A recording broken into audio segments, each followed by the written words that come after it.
Dímelo, mi gente, bienvenido a un episodio más del Tony Pregunta. Ando con el pelito, como si fuera un político de 50 años. ¿Y cuál es la razón? Tenemos aquí al documentarista Tito Román y el periodista Hermes Ayala. ¿Qué está pasando? Oye, en este momento histórico que está viviendo el país, ustedes son las personas indicadas para hablar de este tema, de lo que ustedes ven.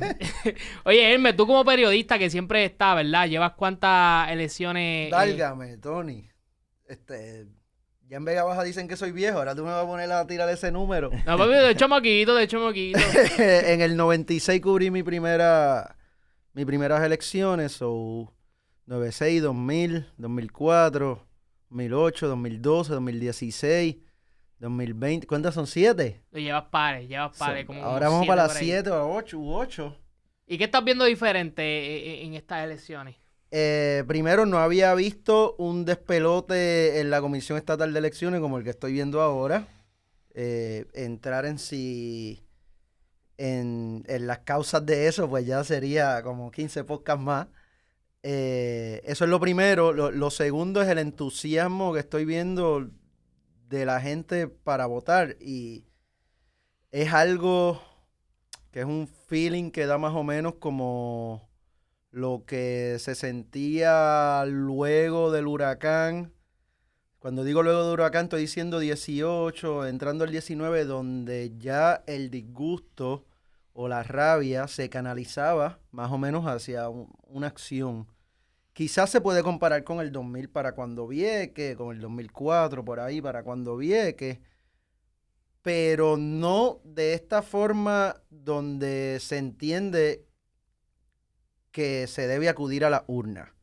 Y tampoco con el ímpetu que uno está viendo en distintos sectores de la sociedad, específicamente en sectores socioculturales, los artistas, hacía tiempo que yo no los veía tan involucrados como ahora, quizás incluso desde Vieques. Sabemos que tenemos el precedente de verano del 19, pero lograr que luego de eso uno pensaba que eso había Bajo. mermado hasta que empiezan pues los dilemas con la energía eléctrica, entre otros muchos dilemas que tienen que ver con los desarrollos del gobierno y con las acciones gubernamentales y cómo hay gente que piensa que el gobierno no funciona. Y ya te estoy hablando porque me preguntaste como periodista.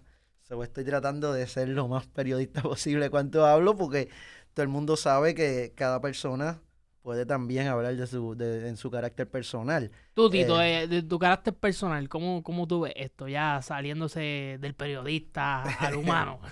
Mira, yo creo que estamos presenciando un momento histórico sin antecedentes. Esto es algo increíble lo que está pasando y yo me atrevería a decir que nos encontramos ante una revolución social en Puerto Rico. Claro está, cuando uno dice la palabra revolución, rápido las personas piensan en armas largas, en explosiones, en bombazos, pero las revoluciones comienzan con ideas y comienzan con manifestaciones del pueblo, y cuando tienes un norte, ya hay un camino trazado. Y yo creo que desde el huracán María pudiéramos decir que se fue afianzando ese cambio de mentalidad del pueblo puertorriqueño, y lo que estamos viendo es una búsqueda de romper con todo lo que hay.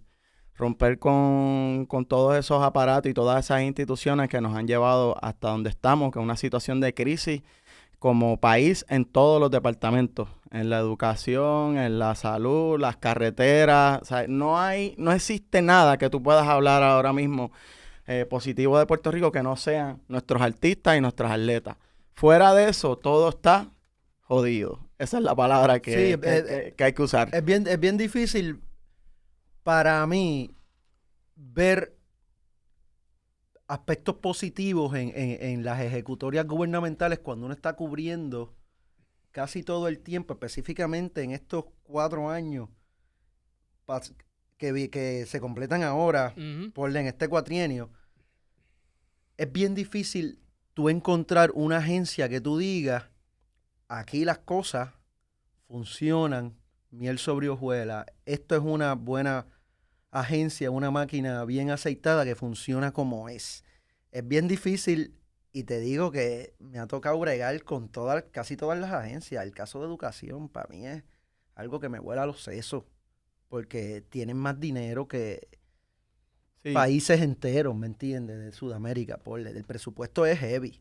¿Cuánto es el presupuesto más o menos en educación? El presupuesto estaba pasando los 4.000 millones, que son 4 Sí, billones 4 por billones ahí. por No ahí. sé si llegaban a los 5.000 billones. Yo Sí. estuve cubriendo recientemente cosas relacionadas a la educación especial y cuando tú... Los millones que se robaron por ahí, que se perdieron, mejor dicho, como dicen ellos.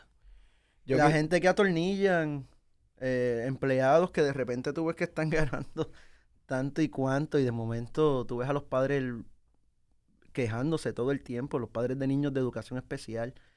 Y eso te estoy diciendo educación, porque si te pones a ver salud, otras agencias, hay cosas en el DRNA que suben y bajan, pero esa tendría que ser también otra agencia. Es bien difícil encontrar una agencia que puntualmente tú digas, wow, esto está funcionando. Porque por todos lados lo que uno ve es una camisa llena de boquetes. Y de verdad que la gente se entiende la molestia. Cuando tú tienes una camisa llena de boquetes, ¿tú le vas a seguir poniendo remiendo? ¿O qué tú vas a hacer?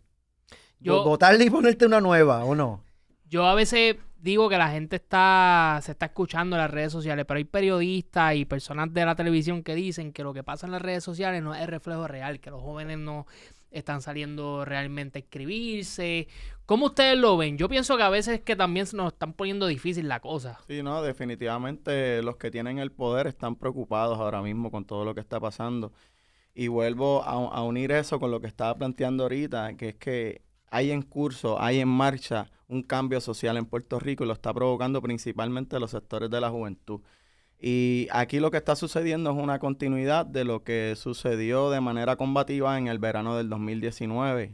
Las mismas fuerzas, los mismos sectores son los que se están reagrupando en este momento histórico donde existe la posibilidad de hacer historia en un resultado electoral que va a ser completamente diferente al que hemos tenido por 60 años.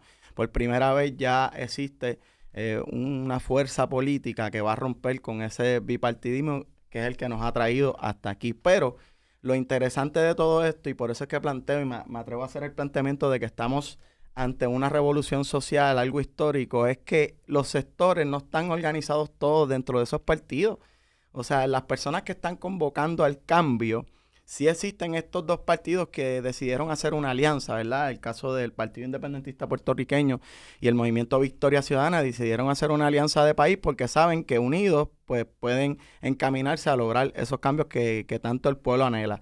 Pero las bases, la gente que está luchando no son militantes del Partido Independentista Puertorriqueño ni son miembros del Movimiento Victoria Ciudadana. Son ciudadanos que quieren un cambio y que inclusive van a estar dispuestos a criticar a los que lleguen al poder. Esto no se trata de que nosotros, ¿verdad? Y yo me incluyo ahí porque yo no milito en ninguno de esos dos movimientos políticos. Yo estoy desde afuera brindando un apoyo, al igual que lo hicimos en el verano del 19 y como lo hicimos en la lucha para sacar la Marina de Vieques. Soy parte del pueblo que está luchando en la acción directa y en este momento pues estamos involucrados en la acción directa de convocar a la gente a sacar su tarjeta electoral, de convocar a la gente después a ser funcionarios de colegio, a ir a votar, a movilizarse, pero esto trasciende las elecciones.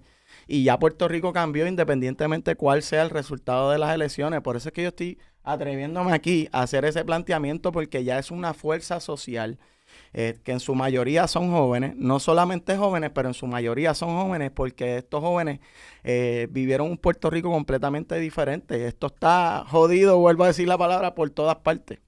Y va de la mano, Tony, con el desarrollo de lo que ha sido las redes sociales y el internet. Hay que entender que eso ya no es el futuro, eso es el presente. Y hace tiempo, ¿sabes? Si vamos a ver ejemplos alrededor del mundo, sobran los ejemplos alrededor del mundo de cómo las redes sociales activan las masas y activan a los pueblos.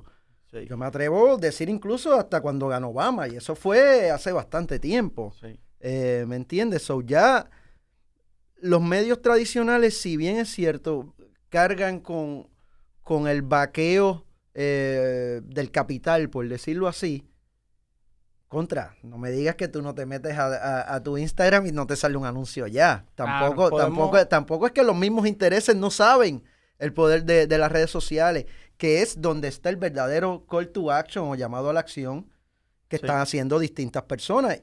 Más allá de distintas personas, artistas y qué sé yo, Juan del pueblo, Juana del pueblo, Juana del pueblo, ¿me entiendes? Los que están en la calle ahora mismo no son la gente que te van a llegar a tal hora a ver tal programa de televisión. Pudiéramos ¿Entiendes? decir que en ese aspecto también hay como una mayor democratización de los medios de comunicación. Esto que tú estás haciendo, tu canal, esa Sabía. posibilidad no existía O había un hace 15 control de años otras atrás. personas con qué decir. y qué no Antes, decir. antes tú tenías la opción de Canal 2, Canal 4 y Canal 11. Y eso era lo que la gente escuchaba. Ahora hay una diversidad de canales que son alternativos y que ahora mismo tú haces este podcast y estamos una hora completa hablando sin anuncios.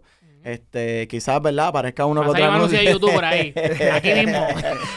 A lo que te quiero llevar es que en efecto ha habido una transformación producto de la revolución digital que ha cambiado la realidad, la forma de relacionarnos, la economía y por ende la política también está cambiando porque ahora los ciudadanos y las ciudadanas tienen diferentes medios a los cuales pueden acudir para informarse y tú no tienes un jefe diciéndote cuál tiene que ser tu línea Ujú. editorial o a quién tú tienes que entrevistar. Tú decides entrevistar a quien te dé la gana y tú llevas el contenido que a ti te interesa y hay un grupo de gente que te va a seguir por el interés que tiene en el contenido que tú produces. Eso inevitablemente provoca un cambio social. Y otra cosa que no había pasado en yo no sé cuánto tiempo.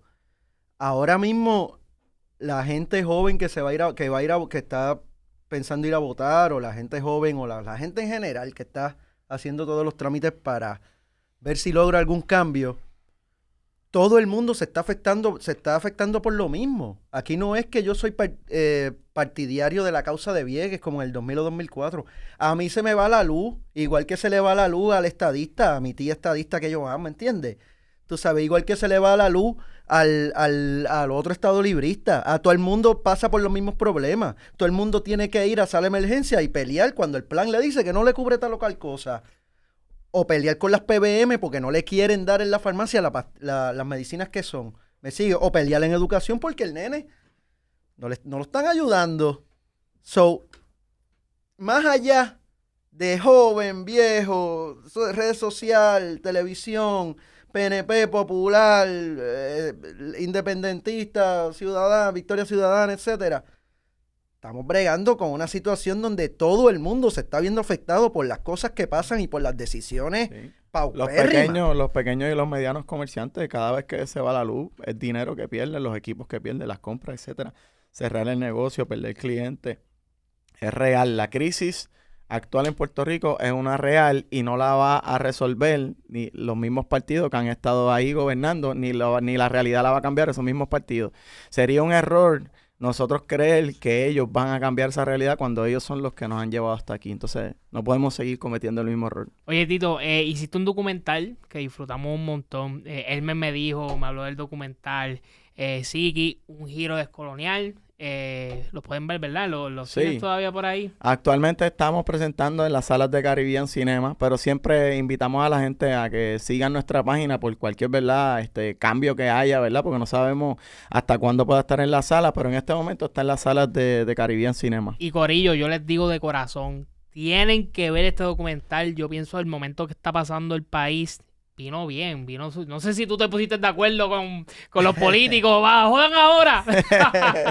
Pero vino súper bien y antes de tocar el documental, ¿verdad? Sí. Una de las cosas que me gusta del documental que tú hablas de empezar a leer, de empezar a Sí. abrir la mente, de ese giro de como colonia, lo que nos han metido las personas, Correcto. que tenemos diferentes esclavos y hay que soltar. ¿Qué tú has aprendido con todos estos libros que hay aquí? Y eso es algo que me gusta, ¿verdad? Que la gente se eduque sobre Puerto Rico. ¿Qué tú has aprendido? A irme también como periodista. ¿Por qué muchas de las personas han cargado con ese pensamiento y han hecho que sigan los mismos dos partidos y sigan la misma corrupción? Sí, claro, porque como lo planteamos en nuestro documental Psiquis, un giro de colonial que discute el impacto psicológico que ha tenido el colonialismo sobre el pueblo puertorriqueño, cuáles han sido los traumas generados por esa experiencia colonial, cómo se ha diseñado nuestra forma de pensar. Nosotros planteamos que esto ha sido un diseño intencional, el diseño de nuestra mentalidad ha sido un diseño por el régimen colonial que tiene unos intereses. Y sabes que en el documental, y traje los libros para eso mismo, para hablar de algunos, evidentemente no va a dar tiempo de hablar de todos, pero por lo menos presentamos algunos. No sé si recuerdas que este libro que se llama La americanización en Puerto Rico y el sistema de instrucción pública 1900 a 1930, lo menciono en el documental. Y aquí es que tú te puedes dar cuenta cuál fue la agenda de esos primeros 30 años del proceso de colonización de los Estados Unidos hacia Puerto Rico, cuál fue la agenda de cambiar nuestra identidad, de cambiar nuestra mentalidad. Fueron un proceso de 30 años de asimilación, de tratar de americanizarnos, de tratar de borrar toda nuestra identidad, nuestra cultura, nuestra lengua. Querían obligar o intentaron obligar a los niños, a las niñas, a los maestros y las maestras en las escuelas, ¿verdad? En el sistema de instrucción pública, como le llamaban en ese momento, obligarlos a todos a hablar en inglés. Y no sé si recuerdas o si en la escuela te dieron el cuento Pello Merced enseña inglés, de Abelardo Díaz Alfaro, que trata sobre eso. Por ejemplo, ahí tienes un caso de alguien que estaba haciendo un tipo de literatura para intentar ver si podía contrarrestar esa dinámica y ese adoctrinamiento. Sí, no, definitivamente, por eso es importante. Qué bueno que Hermes trae ese ejemplo, porque hay una cantidad Santa Claus a la cuchilla. De libros. Yo hice esa obra en la ¿Qué hiciste? No me digas que hiciste de Santa Claus. Hice de los nenes. Los nenes que se llamaban Chunguita. A mí me tocaba decirle en una, no corran, no sean puertorriqueños batatitas. Yo no sé. Y después salía Pello Merced y decía, allá tú como Juana con sus pollos. Exacto, pero a mí me tocaba decir una línea, no me dejaban hablar mucho, pero sí era como que... de árbol, así. Exacto, salía corriendo por ahí, pero sí demostraba cómo los maestros empezaban a enseñarle inglés a estos niños que no entendían nada para nada y no les entraba lo que el profesor quería enseñarle. Sí. Entonces, y bueno, por ahí es que va la cosa, ¿no? Una de las cosas que propone nuestro documental es rescatarle esa verdadera historia que se nos ha sido negada, donde pues nos ponen como ejemplo a George Washington, pero no sabemos quién es Ramón Emeterio Betances. Por ejemplo, que le invito, ¿verdad?, a que vayan a nuestro canal Caserío Films para que disfruten nuestro primer documental que se titula El Antillano, donde este hermano que está aquí es la voz principal de los poemas que va a ir banando toda la narrativa del documental El Antillano, y él hizo también en el disco de Betances Suena Así, que lo pueden buscar en Spotify. Betances Suena Así, él hizo la introducción del documental en un gran poema. Con Pirulo, Pirulo es el que está en la música. Claro, Pirulo, de Pirulo y la Tribu, el salsero. Sí. Y entonces, pues nada, en la convocatoria en este documental sí que es un giro de colonial. Primero es a un cambio de mentalidad. ¿Y cómo se hace ese cambio de mentalidad? Pues rescatando la verdadera historia de Puerto Rico y creando una cultura de pensamiento crítico, que no es que yo voy a leer este libro como el papagayo, no, yo voy a leerlo desde una perspectiva crítica, y eso es lo que principalmente nosotros, por lo menos yo tuve la oportunidad de aprender en la Universidad de Puerto Rico desde el primer semestre que llegué, que en una de las discusiones en el salón de clase, uno de los profesores planteó qué es el pensamiento crítico, y es el preguntarnos algo tan sencillo como a cada cosa preguntarnos el por qué. ¿Por qué? Esa pregunta. ¿Por qué? ¿Por qué tengo que votar por Diego? ¿Por qué tengo que votar por Juan Dalmau? ¿Por qué tengo que votar por Eliezer Molina? ¿Por qué? O sea, que a mí me criaron bastante... No de una manera mala, pero sin tanto pensamiento crítico, ¿sabes? Bastante, tiene que ser así. Sí, y cuando yo comienzo a tener pensamiento crítico, mayormente en la universidad, era como que estos profesores chupiteros, lo que quieren es cambiarlo a ustedes. Y no, tú te das cuenta que es que mientras crece, empieza a tener ese pensamiento crítico. Sí, porque las estructuras que tienen el control de nuestra sociedad usualmente funcionan así. Yo te doy la directriz y tú acatas el mandato que yo te estoy dando. Entonces es una estructura bien jerárquica donde el que está arriba es el que manda. Por eso yo inclusive hasta más adelante, ¿verdad?, cuando desarrollemos el libro de Siki, porque vamos a publicar un libro del documental, vamos a profundizar un poco más también sobre eso y cuestionar las estructuras actuales que nos plantean como que son democráticas. Nosotros estamos participando de este proceso electoral, pero nosotros al final sabemos que la estructura como está organizada no es democrática realmente. Todavía hay terreno para aumentar el espacio de lo que es una verdadera democracia y lo que es la participación de la mayoría de la gente. Y la educación es fundamental, es clave, y por eso, ¿verdad? Yo quiero agradecerte que tú abras las puertas de tu canal para traer estos temas tan educativos, porque esto no es cheerleader aquí, vota por fulano, o haz esto, no. Nosotros lo que estamos convocando al pueblo puertorriqueño es a un proceso de crear una nueva cultura, de educarnos, de ser un pueblo educado. Esa es la nueva mentalidad del Puerto Rico que queremos. Oye, que nadie nos meta las cabras. Hay que agregarle a eso que también después de la Segunda Guerra Mundial comienza a impartirse los pensamientos de parte de arriba para abajo, para la plebe, que corresponden a lo de la Guerra Fría, que es algo que todavía estamos viendo. ¿Me entiendes? De que los soviéticos van a venir a implantar el comunismo. Y esas son mentalidades que todavía estamos viendo, que están bien impregnadas, porque es más fácil zumbar eso que uno sentarse a analizar. Que el tiempo y espacio donde estamos no es el mismo en que está tal o cual país. O sea, lo que pasa en otros sitios no necesariamente va a pasar acá.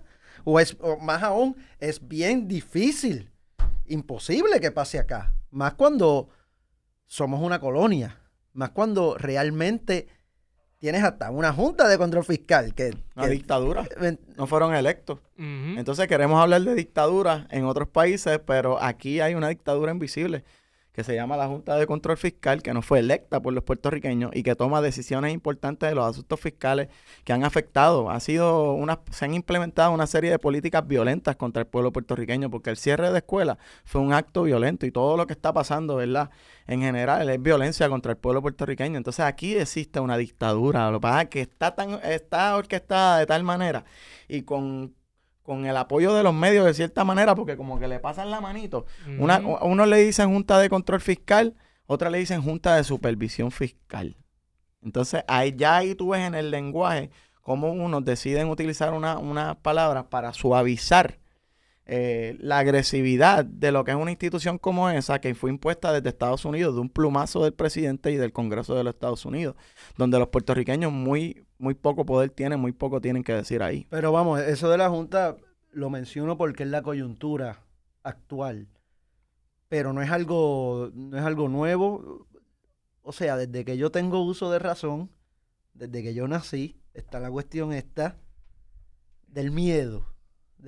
Si tú te pones a ver, recientemente en las redes sociales aparecen anuncios que son idénticos a lo que están haciendo ahora, pero con el Rafael Hernández Colón, que una persona más estadolibrista que Rafael Hernández Colón, alguien que apoyó al status quo al punto de intentar tener de una mano a España y de la otra Estados Unidos, como Hernández Colón, no existe. ¿Cómo tú vas a adjudicarle a Rafael Hernández Colón, que es lo que era comunista, República Asociada? Claro. Simplemente cambia el muñeco y ponle el que va contra el partido que promueve la estadidad, que, ¿sabes? El sol no se puede tapar con la mano. ¿Cuántos plebiscitos, cuántos proyectos de estatus, cuántos procesos eleccionarios para lidiar con el estatus se han realizado? Y por eso fue que tú me dices, esta semana le salimos al paso al giro que tomó la campaña de Jennifer González, que es un giro de miedo, de crear miedo. Entonces nosotros entendemos que eso lo que hace es atrasar a un pueblo. Cuando tú te dedicas a meterle miedo a un pueblo, tú no estás aportándole nada al desarrollo intelectual del pueblo. Y nosotros la convocatoria que hicimos es que entremos un proceso de educación, que la verdadera democracia se desarrolla con un pueblo informado, con un pueblo educado, no con un pueblo atemorizado. Y no solamente eso, es verdaderamente preocupante porque para la época que Carlos Romero Barceló fue gobernador, aquí se hacían unas campañas anticomunismo. ¿Y en qué terminaron esas campañas? En asesinatos como el Cerro Maravilla, porque te empiezan con un improperio, con un señalamiento, te empiezan a criminalizar, porque la palabra comunista en Puerto Rico tiene una connotación bien negativa, y eso no surge de la nada, eso surge de un proceso, de un diseño intencional, donde todos los días de manera consistente te dicen eso es malo, eso es malo, eso es malo, eso es malo, eso es del enemigo, eso es del enemigo. Entonces ya la gente lo interioriza, que de tal manera que también se pasa de generación en generación. Entonces eso también es violento y es preocupante porque si la campaña se lleva de esa manera, ¿qué es lo que provoca? Empieza a provocar una mayor polarización. pelea. Es la cosa. Ir a pelea, polarización y no va al fundamento, a la sustancia de lo que verdaderamente necesita este pueblo, que es dirección, educación, conciencia, compromiso, cosas positivas. No el miedo que construye eso es lo que hace atrasar un pueblo. Yo el otro día estaba hablando con alguien y me decía, tú vas a apoyar a tú vas a cobrar una pelea. Y yo decía, verá, esto no es un equipo de baloncesto donde yo me pongo una camisa y donde yo voy a celebrar. Es que yo me siento jodido porque se me fue la luz hace una semana y yo quiero que se resuelva. Y yo creo que eso es. O sea, eso es. Como... Y son asuntos que cuando ves que no te pueden dar una solución, pues ahí es que vuelve el balón político del estatus. Son asuntos que cuando tú ves que no son capaces de darte una solución, que es cuando ves que los coge, por decir así, cuando preguntas el nu, que empiezan a pasarse la papa caliente, ahí es que entonces llega de nuevo el balón político, no tan solo del estatus, porque pues ya, ¿cómo más uno puede driblear esa bola? Sino el asunto del temor, de que vamos a hacer como tal o cual sitio. Yo me acuerdo cuando acá no se iba la luz y uno todo el tiempo estaba, si tú ibas a República Dominicana, era bien posible que se te fuera la luz allá. Ahora ya hay luz y aquí no hay. ¿Tú me entiendes? Uh-huh. O sea, ¿cuánto hay que caminar como el cangrejo? Tú sabes que hay tres, el documental impactó, pero hay tres momentos del documental que me impactaron mucho. Uno fue cuando vi a Pierluisi en el Congreso pidiendo la estadidad. 2022. Y se estaban riendo de él ahí. Prácticamente se estaban riendo de él. Una cosa que a veces yo me pregunto, pero la gente no ve eso. Claro, y eso es un teatro, y él va allí y él tiene una cara de lechuga, a él no le importa porque él está... Pues él sabe que no, le él va a se pasar. está enriqueciendo. Uh-huh. A él no le importa sacrificarse y tener que sentarse en esa silla y pasar la vergüenza. Digo, si es que tiene algo de vergüenza. Él la aguanta, él se sienta ahí, aguanta la vergüenza porque por el otro lado, su hijo y la esposa de su hijo y él están agrandando, ¿verdad?, sus cuentas bancarias. Ellos se están enriqueciendo de eso y por eso están dispuestos a supuestamente ir allí a luchar por un ideal, pero el ideal es el ideal del dinero, de exprimir el presupuesto y aprovecharse de todo el dinero, ¿verdad?, que genera esta condición colonial para ciertos sectores. Oye, no es el primero en que va para allá a hacerle ese papelón. Y ellos lo saben. Es el de turno. Sí. Le tocó a él. La real es que ese partido ha tomado el ideal de la estadidad solamente para llegar al poder y repartir ¿verdad?, el presupuesto del Estado Libre Asociado, repartírselo y hacer millonario a sus amigos, a todas las compañías que los patrocinan. A lo mejor tú has oído ese término de los administradores de la colonia, etcétera. Administrador de la colonia, pero la gente que no entiende el término es eso, ¿verdad? Como, bueno, el gobierno de turno. Otra parte del documental que me impresionó fue ver lo que pasó en Vieques. Yo no había visto eso, yo no sé si eso es exclusivo, que tú lo buscaste. Sí. Cómo la Marina abusó por tantos años por Vieques, cómo murieron personas por bomba de Vieques. Cuéntanos un poco de esa investigación que hiciste allí y las cosas que te diste cuenta que pasaba. Sí, bueno, en particular ese pietaje, hay dos pietajes que son inéditos en nuestro documental que no existen en otro proyecto cinematográfico ni periodístico. Uno es el pietaje que nos brindó Freddy Marrero, que es un cineasta puertorriqueño y que él estuvo en las celebraciones del año 2003, 1 de mayo del 2003, cuando sacamos la Marina. Ahí hubo unas celebraciones del pueblo viequense y del pueblo puertorriqueño porque logramos sacar la Marina y se destruyeron unos edificios, se destruyeron unos camiones que pertenecían a la Marina de Estados Unidos, se les prendieron fuego y todo ese pietaje estuvo guardado por 20 años porque el pietaje era comprometedor, podían encarcelar personas que salían en esa manifestación destruyendo la propiedad de los marinos, ¿verdad?, de la Marina de Estados Unidos, y eso es algo normal que sucede en todos los pueblos. Por ejemplo, cuando tumbaron a Saddam Hussein, Allá tuviste que tumbaron la estatua de San José y los mismos militares gringos estaban ayudando a los iraquíes a tumbar la estatua de Sí, San no, José. no es es algo no es completamente extraño, natural. exacto. Entonces, pues los viequenses hicieron lo mismo, ¿no? Y pues algunos fueron perseguidos, encarcelados, algunos que José Pérez, que cumplió 5 años de cárcel por haber participado de esa destrucción, pero hubo otras personas que se taparon la cara y hubo otras personas que lograron pasar con ficha y no fueron acusados, y Freddy Marrero protegió ese pietaje durante 20 años y ahora que se cumplían 20 años de que nosotros sacamos la Marina, por eso fue que también decidimos sacar el documental en esta fecha, que se cumplen 20 años de que sacamos la Marina, el 2023. Entonces, ese pietaje es único. Y gracias, ¿verdad?, a nuestro hermano Freddy Marrero por haber compartido ese pietaje con nosotros. Nosotros estábamos ahí presentes también en esa lucha. Y aparte de ese pietaje, otro que es inédito es uno que logramos conseguir a través de abogados que defendieron los desobedientes civiles. Quique Juliá, el licenciado Quique Juliá, nos ayudó a conseguir un pietaje que es el de cuando la Marina está arrestando a los desobedientes civiles, y hace todo lo que hace, que está presentado en el documental. Ese pietaje no lo tiene nadie, porque ese pietaje es de la Marina de los Estados Unidos. Pero gracias a esos abogados que litigan en el foro federal, como don Quique Julia, ellos pudieron reclamar esos videos de la Marina. Lo declasificaron ese Exacto, pietaje. porque es como ese pietaje, los abogados lo reclamaron como que pues nosotros queremos que nos den, le pidieron, ¿verdad?, al Tribunal Federal, nosotros nos queremos que nos den toda la prueba que tiene la Marina para acusar a estas personas, y ahí le tuvieron que entregar los videos.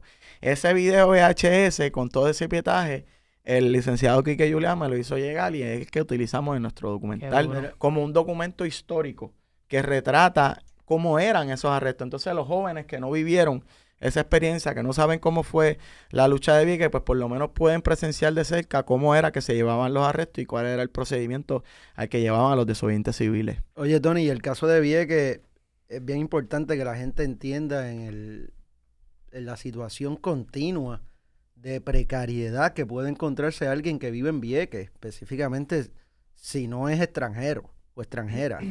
O sea, los dilemas que hay en Vieques, que es un lugar que se siente en ocasiones separado de Puerto Rico. Mano, a mí me encanta, antes de que siga, me encanta Vieques. Yo Acho, cuando he ido a Vieques, yo digo, mano, esto es un paraíso demasiado de ridículo lo tenemos aquí. Imagínate, y la gente está hablando de allá, de otros países de Asia. Imagínate tú vivir allá, saberlo, y a la misma vez estar experimentando que sabrá Dios cuándo vas a tener chance de ver un especialista para tal o cual condición de salud, porque allí posiblemente, casi seguro que no vaya a haber. Segundo, si tienes que ir a la Isla Grande para eso, mano, tienes que sacar 2 días posiblemente para eso. Sí. La tasa de cáncer más alta por todos los problemas que hubo ahí para cuando la Marina, con respecto a los bombardeos y eso. Salud, en la educación, tampoco es que les va chévere, porque el sentimiento que tienen muchos viequenses es que el gobierno estatal se olvida de ellos. Nada más con ver el plegoste continuo que hay con lo de las lanchas, es suficiente para entender todo lo que la gente que vive en Vieques sufre. Claro, y eso también es un diseño para que la gente se vaya de Vieques y los millonarios privaticen ese municipio y se queden dueños de eso, todos los que están viniendo. Por eso es que le hacen la vida imposible al local, para que se siga yendo, se mueva de Vieques y entonces entregarle eso a las personas privilegiadas que puedan llegar en yate a la isla y que disfruten de todos sus privilegios. Y Vieques siempre ha sido como un espejo de Puerto Rico, ¿verdad? Como un retrato en miniatura de Puerto Rico. Un micromundo. Del resto de Puerto Rico, ¿no? Porque Vieques es parte de Puerto Rico. Para lo que quiero llegar, que el pueblo de Vieques, en él podemos ver lo que están haciendo en la Isla Grande y en el resto del archipiélago. Nos hacen difícil la vida aquí. ¿Para qué? Para que nos montemos en un avión y nos vayamos y dejarle la jaula, como decía don Pedro Albizu Campos, que al invasor no le interesa el pájaro, lo que le interesa es la jaula. Recientemente en otra entrevista yo le comentaba al colega periodista o el colega comunicador de Irlanda, de hecho, yo le decía, we are fighting the Hawaiianization of Puerto Rico. Estamos batallando con la hawaianización de Puerto Rico. Y no tiene nada que ver con, ¿verdad?, los hermanos y las hermanas hawaianas ¿no? Es que el que sabe lo que ha pasado allá y que ha visto cómo de repente eso es de todo el mundo menos de los hawaianos, pues va a entender. Mano, tú que eres de Vega Baja, ¿has ido a la playa recientemente? Claro, todo el tiempo. Todo el tiempo. ¿Cómo ha cambiado eso? Ha cambiado un montón. Ha cambiado un Se ve montón, por ¿verdad? ahí en el maleconcito. ¿Verdad? Muchas De personas que repente, están ahí de repente con eres mansiones. bilingüe. Exacto. Mucha gente hablándome inglés. ¿Y yo qué tú dices? What's the matter with you? Como Sí, dice. sí. Sí. Sí, pero Y lo que está en realidad chocando aquí es la visión de dos Puerto Ricos. Los que estaban en el chat que decían que lindo se ve un Puerto Rico sin puertorriqueños, y los boricuas que queremos seguir viviendo aquí, que queremos seguir defendiendo esto, que tenemos una conexión espiritual con esta tierra y queremos defenderla. Y eso es lo que está decidiéndose en este momento histórico. Y por eso yo digo que esto trasciende el proceso electoral, porque esto no se va a acabar con lo que pase en noviembre. Sea lo que sea, este cambio y esta lucha va a continuar. Oye, y de nuevo, lo del chat que menciona Tito, es más bien para que uno tenga un ejemplo estético y pueda entender en concreto, ¿verdad? Pero no necesariamente uno tiene que dejarse llevar por esa cuestión del chat, nada más con ver las legislaciones de los pasados años, nada más con ver también cómo se ha legislado a nivel federal para con Puerto Rico, nada más con ver la reacción de los gobiernos a los desastres naturales y a los fenómenos como la pandemia, que tú puedes decir tal o cual cosa, pero igual son remedios, porque uno puede decir, wow, pues el PUA bregó. Bueno, el PUA bregó porque no había break para más nada, ¿me entiendes? Porque a veces yo veo gente que, por ejemplo, sale diciendo, no, y no voy a mencionar artista alguno, pero recientemente escuché a uno que decía, no, porque cuando estaba Trump habían chavos. No es que habían chavos, es que había una situación particular histórica, creada o no por el hombre, pero había una situación histórica particular que merecía tomar tal o cual decisión, y pues le tocó a él. No es que él quería... Sí, repartir el bacalao. Si te quería cambiar por Groenlandia. ¿De qué estamos hablando? Exactamente. Y nos tiró ahí los papeles. Ni Larry Ayuso tiró también. Hay otra parte también de documental, y esta pregunta siempre ha sido tema de discusión con amistades y eso, porque vi que cuando llegaba el rey de España, empezaron, ¿verdad? Ustedes documentaron que empezaron personas a tumbar la estatua de diferentes, de Ponce de León, Ponce de León, de Cristóbal Colón, de diferentes españoles que estuvieron aquí, ¿verdad? Hay gente que dice, ¿por qué las tumban si aunque hayan sido malos, que aquí todo el mundo está de acuerdo, o espero que todo el mundo esté de acuerdo, que ellos acabaron con la civilización taína? Pero ¿por qué la tumban si como quiera es parte de nuestra historia? Nosotros somos españoles, africanos y taínos. Claro, porque la realidad es que el documental, que esa es otra de las cosas chéveres del documental, tenemos pietaje exclusivo del momento en que se deriva la estatua de Juan Ponce de León en la Plaza San José, en el Viejo San Juan. Eso no lo tiene ningún medio periodístico, eso es Caserío Films, material exclusivo de Caserío Films, y se presenta en nuestro documental. Ahora, el debate que tú planteas, el cuestionamiento aquí no es que se oculte una parte de la historia, es precisamente que se presente en todos los lados de la historia. Y lo que hemos vivido nosotros aquí es que solamente se presenta un lado de la historia, que es el lado donde, ¿verdad?, desde una perspectiva eurocentrista se coloca a Juan Ponce de León como un héroe, se le pone en un pedestal, se le continúa, ¿verdad?, a pesar de que han pasado tantos años, se le continúa rindiéndole un tributo, un respeto a esa figura, cuando en realidad esa figura es un asesino, esa figura fue un genocida de todo un pueblo, de toda una civilización. Entonces el giro de Colonial lo que propone es, esa figura hay que bajarla del pedestal y la historia la tenemos que contar completa. Tenemos que enseñarle a los jóvenes quién fue Juan Ponce de León, pero en su justa perspectiva, diciendo la verdad, que fue un genocida, no fue que vino aquí a traer civilización. Aquí ya había una civilización en marcha, pero tenemos que contarle también quién fue Abuey Banal Bravo y tenemos que contarle a los niños y a las niñas desde temprana edad lo que fue esa rebelión taína, no que fueron, ¿verdad? Como siempre nos han enseñado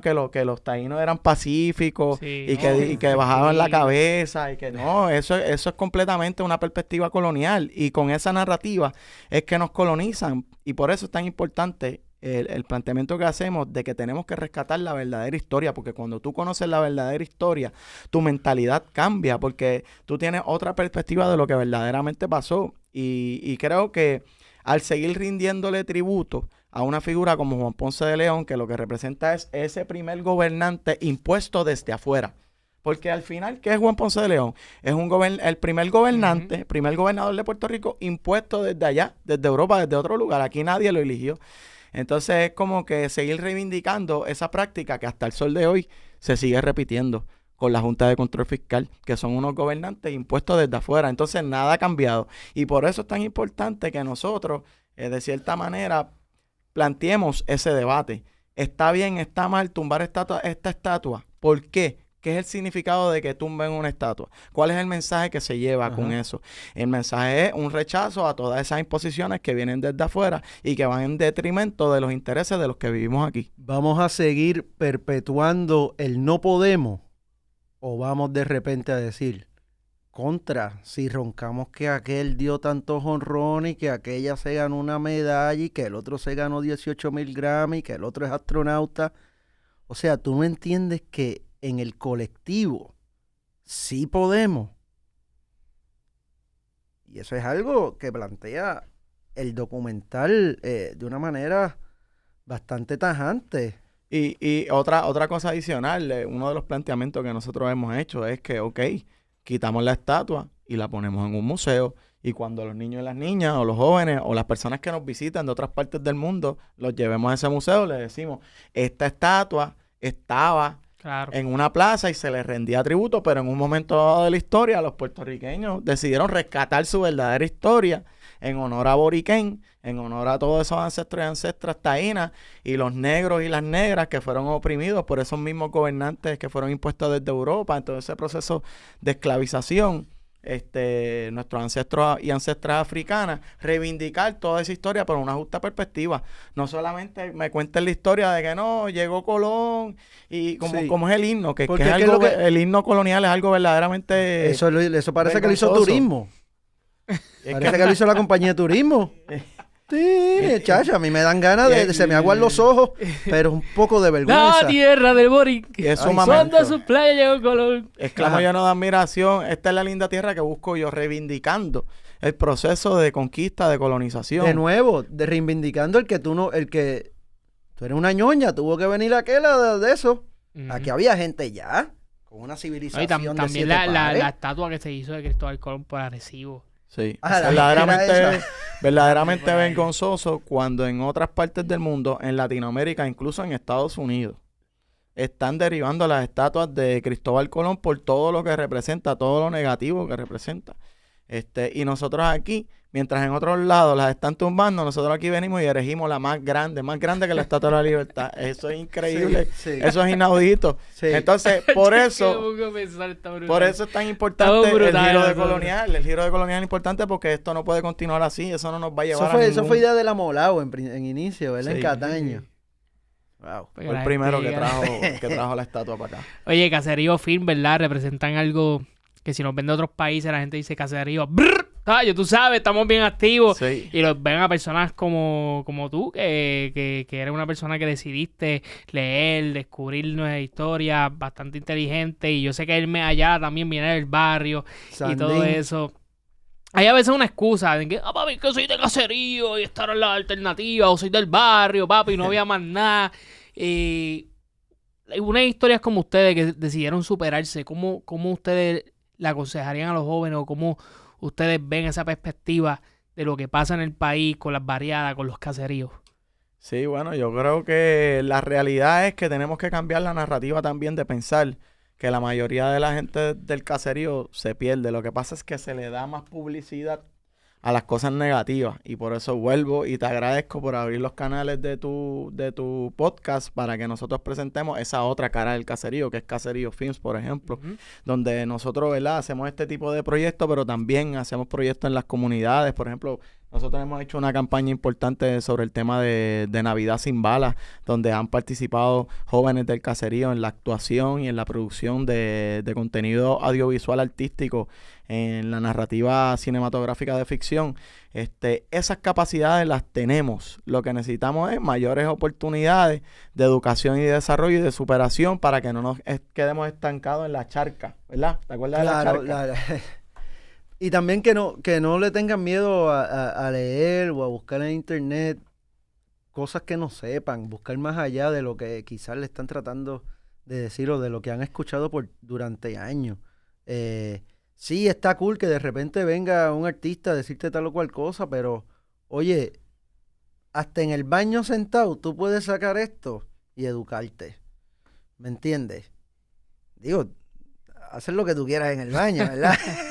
Sí, no, pero tienes un arma bien poderosa acá, que nosotros no teníamos eso cuando, digo, no quiero seguir hablando de la edad de uno, pero es algo que dentro de la coyuntura histórica en la que estamos viviendo es muy útil. No tengan miedo de leer, no tengan miedo de buscar, de preguntar.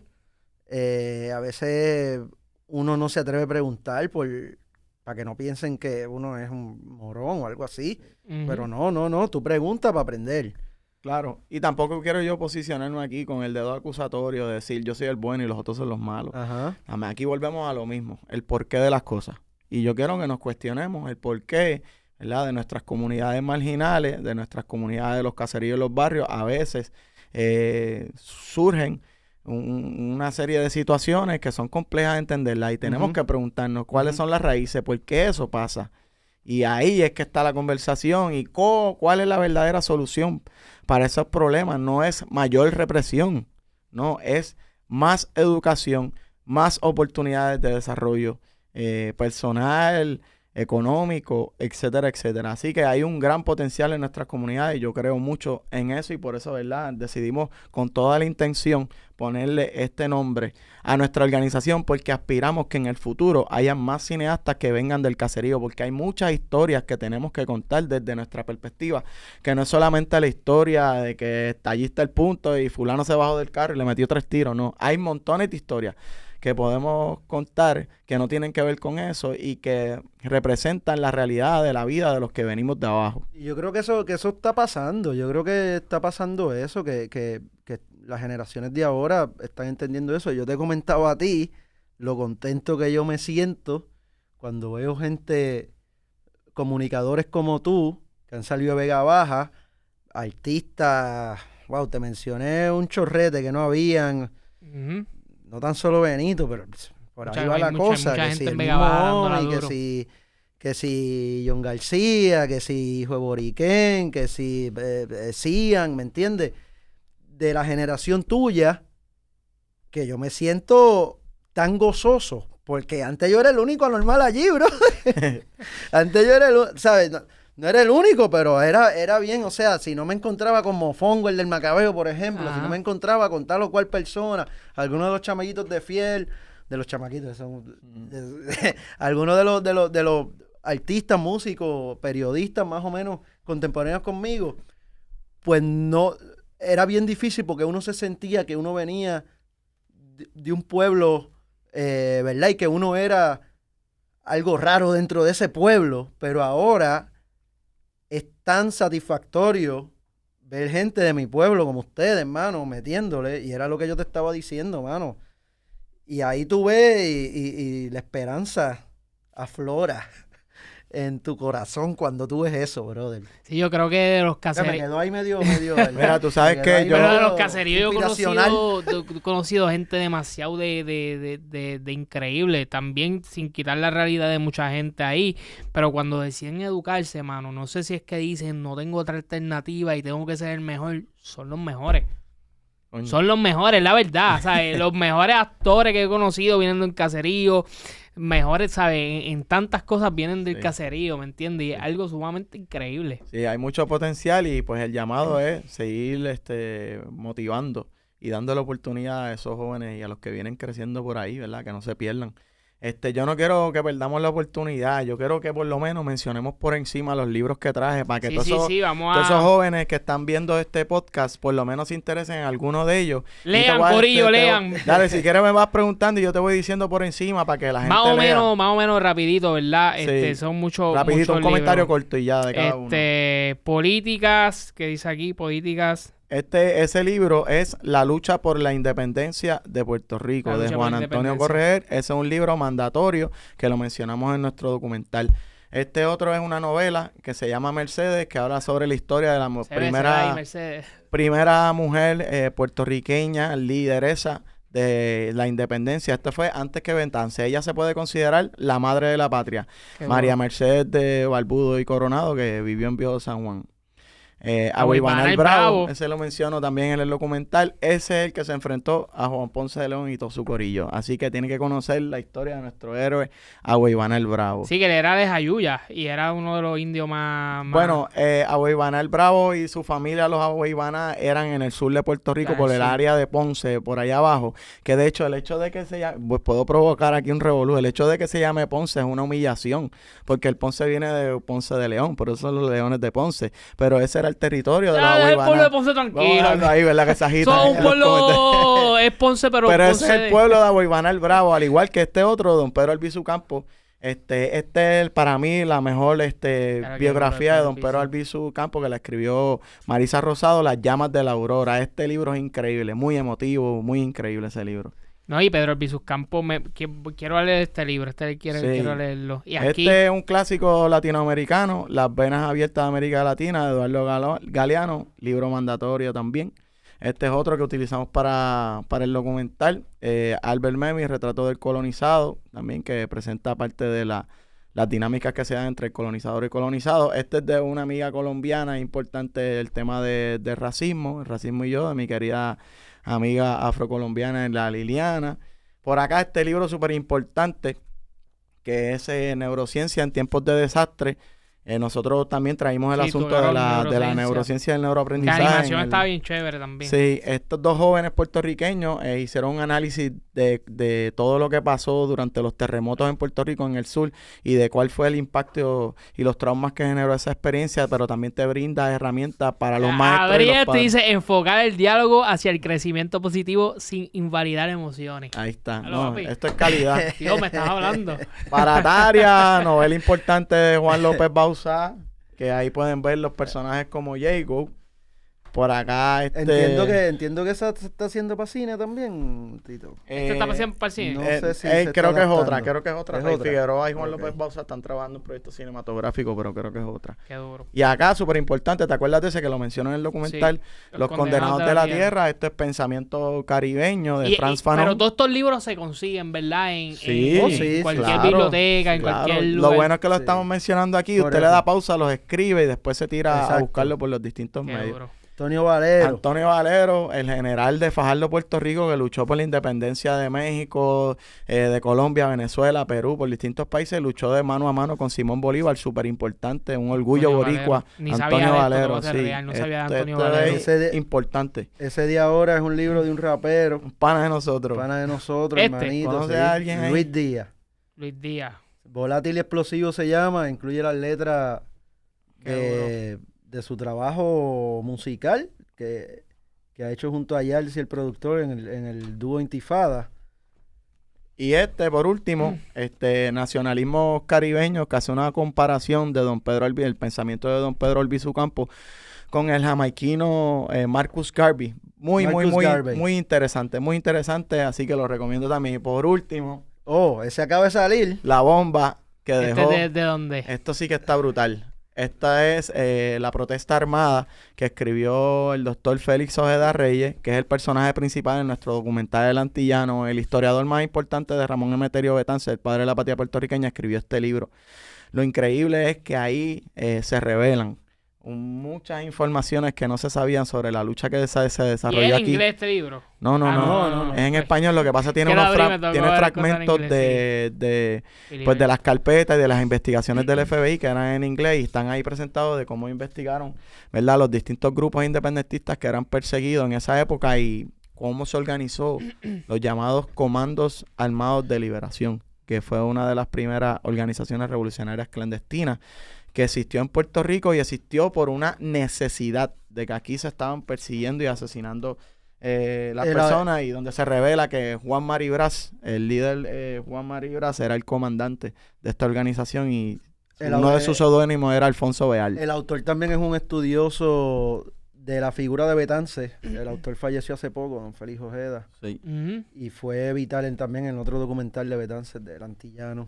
Y bueno, dejó este libro para el final de su vida porque él fue militante de los Comandos Armados de Liberación Nacional y evidentemente no podía decir nada porque si lo decía, el FBI lo arrestaba y lo encarcelaba por la serie de acciones revolucionarias que hicieron los Comandos Armados de Liberación. Están mencionando todo esto y me parece genial, pero me imagino gente ya en YouTube ¡La diciendo, biblioteca del Tony! ¡Ah, estos comunistas que están por ahí! Pues, hermano. ¿Cómo tú resumes? Otro lunes para mí. Porque quizás esta época va a ser de hora, pero vamos a resumir. ¿Cómo tú resumes entonces la lucha del nacionalismo puertorriqueño sin que la gente diga como que es el miedo ese que meten? La lucha real de ser nacionalista. Si a la madre el miedo. Mira, mano, la lucha real del nacionalismo puertorriqueño o del movimiento independentista puertorriqueño es la misma que en todas partes del mundo. Es la misma que dieron los norteamericanos en su propio territorio para liberarse del colonialismo de los ingleses. Entonces es algo natural de los pueblos que se tienen que defender del que está invadiendo tu casa para tomar las decisiones por ti de cómo vas a organizar los muebles en la sala, de cómo vas a pintar la cocina, de cuál es la estufa que vas a tener, si es de gas o es eléctrica. Es eso, es quien manda en tu casa. Aquí no hay otra cosa que no sea eso. Entonces, en los momentos que se ha tenido que recurrir a la violencia es porque ha habido mucha violencia sobre nosotros y la hemos tenido que utilizar para defendernos. Y en este momento, y qué bueno que hace el planteamiento, yo creo que nos encontramos en un momento histórico donde nosotros esperamos que se respete la voluntad del pueblo puertorriqueño por la vía pacífica y la vía democrática, porque si no, el verano del 19 se va a quedar corto, así que no se roben las elecciones, se lo decimos ahora al Partido Nuevo Progresista, sabemos lo que están tramando, pero no se crean que nos vamos a quedar con las manos cruzadas si se roban las elecciones, vamos para la calle a defender lo que es la voluntad del pueblo en este momento histórico, estamos ready para eso. Mira, yo entendí bien lo que había que defender con respecto a la puertorriqueñidad cuando entendí lo que le había pasado a mi papá en Vietnam. Eso fue incluso antes de ir a la universidad. Y cuando me pongo a estudiar el tema de los veteranos y el impacto también psicológico, mi tesis de maestría se llama Corazón Púrpura y tenía que ver con eso. PJ tiene algo bien bueno también, PJ Sinzuela hizo algo bien bueno de eso. He hablado de eso con él un poco. Durísimo. Pero ahí es que yo me doy cuenta cómo tú puedes mandar a alguien a coger un balazo aun cuando no lo dejan ni votar porque él lo gobierna. Ahí es que yo empiezo a atar esos cabos. Y ahí la violencia es buena para ellos. ¿Me entiendes? Cuando vamos y nos metemos a Corea, a Vietnam, a Irak, ahí la violencia es buena. Pero cuando se usa la violencia para defender el derecho a la libertad del pueblo puertorriqueño frente a toda la violencia del colonialismo, es mala, es terrorista. Y después tú ves cómo están batallando por su pensión y finalmente se las dan después de que pasa mucho tiempo, pero son unos procesos bien fuerte y te estoy hablando solamente en el aspecto de la guerra, porque nada más tú estar creciendo, invirtiendo tu tiempo de pensamiento en determinar, diantre, ¿qué yo soy? Diantre, la pelea que siempre hay los 4 años de las Olimpiadas. No, los atletas, boricua, estadounidense. ¿Tú te imaginas un atleta tratando de sobresalir, tratando de ser el mejor en su campo y tener que psicológicamente bregar con eso todo el tiempo? Simplemente porque hay gente que no quiere soltar el balón del status quo, el balón político que cada 4 años le va a dar tal o cual motivo de existir a su partido, por ejemplo, el que sea. Aquí no estoy dejando a nadie fuera. Tan solo porque eso se haya convertido en un nicho que de repente desarrolla una industria completa. Tú tienes que tener todo un pueblo afectado con esa cuestión de la psicología de identidad. Tú me dices si eso no es una tortura. Porque un blanquito que nace en Omaha sabe, y digo blanquito, tampoco soy, ¿verdad? Sí, pero para ellos no eres blanco. Por eso, ¿verdad? Ajá. Cuando digo eso, vamos a decir Claro. caucásico, no voy a decir, rosista, sale a Kendo y me... Saludito a Kendo, buena gente, me cae muy bien, no me tire. Un chamaco que nace en Omaha, él sabe, él va a ver a Hulk Hogan y se va a emocionar. Aquí tú te emocionas si ves a Carlitos Colón partiendo a Ric Flair. Exacto. ¿Me entiendes? Una persona que... Y entonces hay atletas que ayudan a uno. El caso de Carlos Delgado, ¿me entiendes? El caso de Clemente. Esta muchacha que ha ganado ya 2 medallas por Puerto Rico. ¿Verdad? Camacho. Queen. Jasmine Camacho Queen.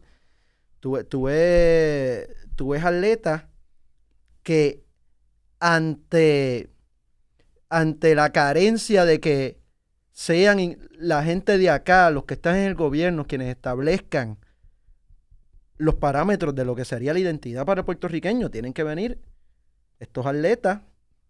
Y entonces ahí es que quizás tú puedes balancear lo de tu papá llegándote a no querer contarte lo de Vietnam y tú teniendo que educarte para saber por qué esto pasa así, por qué esto pasa así, por qué esto es acá. Cuando vienes a ver todos los problemas que hay, por ejemplo, con los veteranos mentalmente en Puerto Rico, te estoy dando un ejemplo que para mí es bien cercano. Y son cosas de los que yo casi nunca he hablado, porque, ¿sabes? Me afectan bastante directo. Son bien personales. Pero cuando tú ves cosas así, que el puertorriqueño sirve para ir a la guerra, el puertorriqueño y la puertorriqueña sirven para ir a la guerra, Carne de cañón. carne de cañón, pero de repente no puedes votar para quienes van a hacer las leyes que te van a poner una junta de control fiscal. No O que te puedes van a mandar para la guerra. Exacto, como el presidente, por ejemplo. Sí. Ahí Ese- para que se curen los estadistas y digan, por eso hay que hacer el Estado. Bendito, Ese es uno llevan- de los traumas principales que tocamos en el documental Sigue hizo un giro de colonial, el asunto del militarismo, que tiene muchos lados. Tiene el lado de que te utilizo el terreno para ponerte bases militares, hacer pruebas militares, porque aquí en el Yunque se probó el agente naranja antes de que lo tiraran en Vietnam. En Vieques ni se diga todo lo que hicieron, pero tiene el otro lado, el de la carne de cañón, y de cómo afecta no solamente al que mandan a la guerra, afecta al hijo, a los nietos, a la esposa del que fue a la guerra, tanto porque muera en la guerra o como regrese de esa guerra, que regresa Y con todo una esto serie de te lo- traumas que impacta no solamente a esa persona que estuvo expuesta a la violencia de la guerra, sino también impacta a sus descendientes y a los que estén alrededor de él, a su comunidad completa. Yo estaba hablando con unos panas que trabajan, con otro pana. Un amigo mío, director de cine, me presentó recientemente a un pana que trabaja con confinados en Estados Unidos. Ujú. Es un productor bastante brego con Hanover y qué sé yo. Hablando con esos muchachos que trabajan con él, nos damos cuenta que ellos son chicanos de California, ¿verdad? Ellos son chicanos, todos estuvieron presos.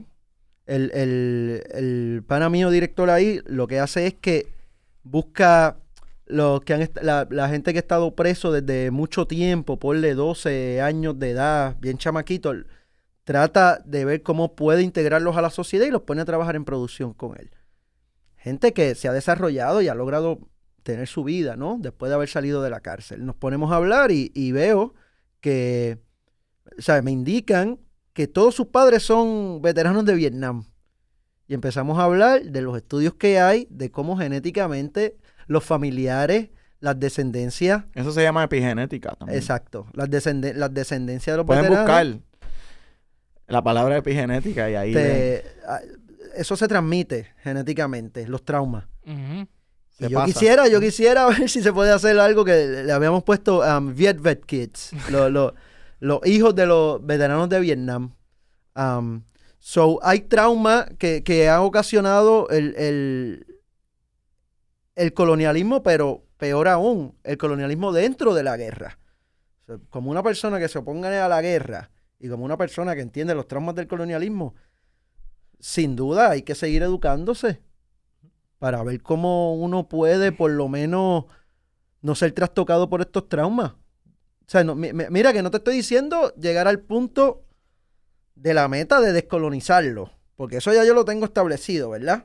Sino que te estoy diciendo a lo que viene ahora. El saneamiento, cómo tú sacas todos esos clavos que los Exacto. presentamos también. También tú, aparte de todo lo que nos está diciendo, eres un gran periodista que ha trabajado sin número de cosas con Bad Bunny, Benito, con diferentes personas. Pasa que soy artista también, hago spoken word, hago Pero rap. también estás cantando, ¿me entiendes? Pues, Dinos un poco rapeo. de eso, háblanos un poco de eso. Sí, pues mira, ahora mismo estoy acabando un proyecto que se llama Sosiego, SOS, Ujú. A duro. Antenita, SOS y Antenita pa' Lego, piececito pisando piececita de Lego. La bestia. So, eso es esta trayectoria que llevo como 8 años haciendo, porque para mí, pues yo tengo mi carrera de periodista, que en ocasiones merma, se cierran ciclos, se abren otros, etcétera, etcétera. Pero durante ese proceso he logrado con mi pana, mi hermanito, que está por aquí, no sé si lo puedan coger ahorita, Michel de León, que es gran productor músico, él tiene el estudio La Maldad, él toca bajo con Abrante, bajista de Abrante, y también de uno de los primeros productores de Villano Antillano, también es productor de Ana Macho, también trabaja con Tommy Blanco, Zeta Galán, distintos artistas, y llevamos un tiempo trabajando ese proyecto que se llama Sosiego, #El Arte del Hurto, porque como no he podido estar full time haciendo música, a veces pienso que he desarrollado el arte de hurtar tal o cual momento o espacio. Y pues ahí hay colaboraciones, hay una... El arte del hurto, hay una gente que lo tiene bien mangado en este país, ¿verdad? y también pues pensando en eso, porque hago mucha el arte crítica... del hurto. Hay una variedad extensa de crítica social, pero también narra cómo han sido estos últimos años para mí, en el cual he tenido muchos cambios personales, de dejar de beber hasta tener que dedicarme básicamente a mi full time, es bregar con mi mamá, que tiene Alzheimer. Hay muchas cosas de esta sociedad que ahora mismo a mí me preocupan, y de la manera que las autoridades las han trabajado, a mí me preocupan mucho, específicamente las personas mayores y la niñez. Ahora mismo me está tocando bregar con mi mamá 24/7, que pues, yo estoy ahí en Sandín todo el tiempo, y lo hago con mucha honra, pero puedo dar fe de lo difícil que es para quienes les toque bregar con esa situación. Y que... Sí, mami bregó con su papá también, que estaba en demencia, no tenía Alzheimer, era demencia, pero tú sabes que básicamente todo el trabajo que yo vi con mi mamá fue de tristeza. Mira, Tony, y la cuestión es que ellos nunca van a dejar de saber más que tú. Dentro de la cuestión que están viviendo, ellos como quiera te están dando una lección. Y pues ante eso, pues mi carrera de periodismo va y viene, pero la de escritor no se ha detenido, y he tenido la oportunidad de colaborar tanto en el periodismo como escritor y como artista con distintas figuras, como el caso de Bad Bunny en numerosas ocasiones. El opening, ¿verdad? El concierto que fue en Puerto Rico. Ahí trabajamos ahí en ese opening, lo de Coachella, un par de cosas. También con Anthony Bourdain tuve la oportunidad, gracias a Primo, un productor que me llamó, que siempre se lo voy a agradecer, que en paz descanse. Ya eso era más en el campo periodístico. También he sido productor de Vice, del podcast ese de Loud, de History of Reggaeton con Ivy Queen, tuvimos ahí también. Y durante los pasados 8 años, pues he estado trabajando este disco que incluye la participación de músicos como Miguel Zenón, que ahora lo acaban de nominar para otro Grammy. Henry Cole, el drummer, el Gallego, el poeta, que es como mi hermano Luis Díaz, que es el que vimos ahí, hijo de Boriquén, que es de Vega Baja. De Vega Baja, durísimo. De Vega Bájate. Y ahí estamos, entramos y salimos, el universo es bastante extenso.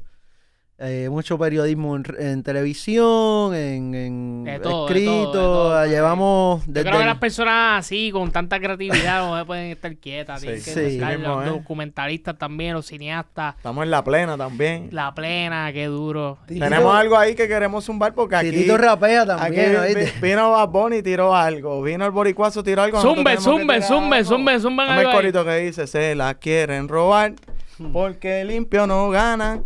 Se la quieren robar porque limpio no gana. Le tumbamos la pava y le tumbaremos la palma.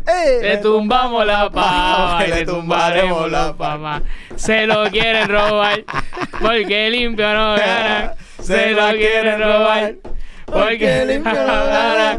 Le tumbamos la pava y le tumbaremos la palma. Le tumbamos la pava y le tumbaremos la palma. Definitivamente cada episodio más me estaban diciendo socialista. Como... No, chacho. Te van a mandar a cerrar el canal. No, ahora cuando uno llame a los de prensa de las distintas agencias, Coquí. No, Tony, no. Me tratan bien, sigan cogiéndome el teléfono, que no es como ustedes. Bueno, Corillo, gracias. Estaría 2 horas más, ¿verdad? Esto fue un mega episodio. Ya tú sabes, suscríbete, comenta, escríbenos. ¿Y dónde les puede seguir a ustedes, verdad? Para que... Caserío Films, por favor, Instagram. Vaya todo el mundo para allá para que le sigan el rastro a nuestro documental Sí que es un giro de colonial y a todo lo que estamos haciendo en las comunidades con los jóvenes, lo que viene por ahí próximamente. Caserío Films. Yo estoy en @Hermes Ayala aquí y den follow porque pronto... Michel, esta semana posiblemente haya un anuncio pronto de schedule, de cosas que van a salir. Vienen unos videos, vienen unas canciones. Y pues, esa es la que hay. Ya tú sabes, Santi en los controles. Y esto fue un episodio más del Tony Pregunta súper brutal de activo. Tony 2028. Tony.